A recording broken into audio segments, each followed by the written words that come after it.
Matinding pagpapahirap at maraming beses na paggamit sa akin. Sa loob ng 44 na araw ang aking naranasan. Ginawa nila sa akin ang lahat ng klase ng torture na maiisip nila. Binubugbog nila ako. Hindi na kontento ay nagimbita sila ng marami pang kalalakihan upang gamitin ako. Dumaan ako sa halos 100 kalalakihan. Gunting, bote, sumabog na bulb, pantuhog, karayom, bakal at marami pang iba ay kanilang inilagay sa aking pang-ibabang bahagi. Sinunog din nila ang iba't ibang parte ng aking katawan gamit ang sigarilyo at plancha. Ako ay napilitang kumain ng ipis at inumin ang aking urin. Isinasabit nila ako sa kisame para gawing punching bag. Pinapatulog nila ako sa balkonahe sa malamig na panahon. Ang aking tiyan ay puro pasa dahil sa dumbbells na ipinupukpok nila sa akin. Pinapalo nila ako ng golf clubs at iron rods.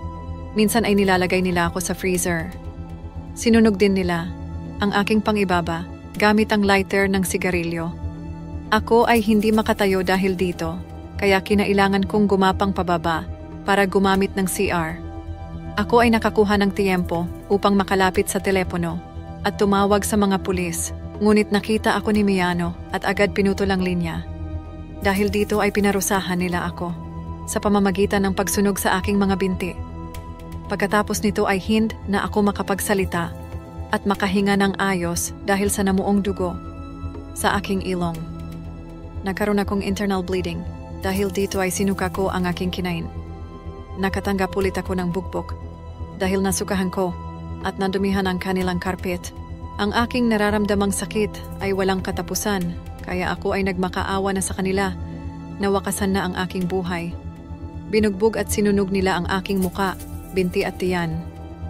Tumagal pa ang aking paghihirap ng 2 oras hanggang sa ako ay malagutan na ng hininga. Ang nakakalungkot sa aking istorya ay hindi man lamang nakatanggap ng hatol na death sentence o kahit man lamang panghabang buhay na pagkakakulong ang mga gumawa nito sa akin. Ngayon ay malaya na sila. Marami ang nagpepetisyon na buksan ulit ang kaso, na kahit matatanda na ang gumawa sa akin nito ay kailangan nilang pagbayaran ang karumaldumal na ginawa nila sa akin. Kayo, ano ang opinyon nyo sa aking kwento? Gusto kong marinig ang inyong mga komento. Huwag niyong kalimutan, i-like at i-follow ako para sa mga nakakatakot na kwentong katulad nito.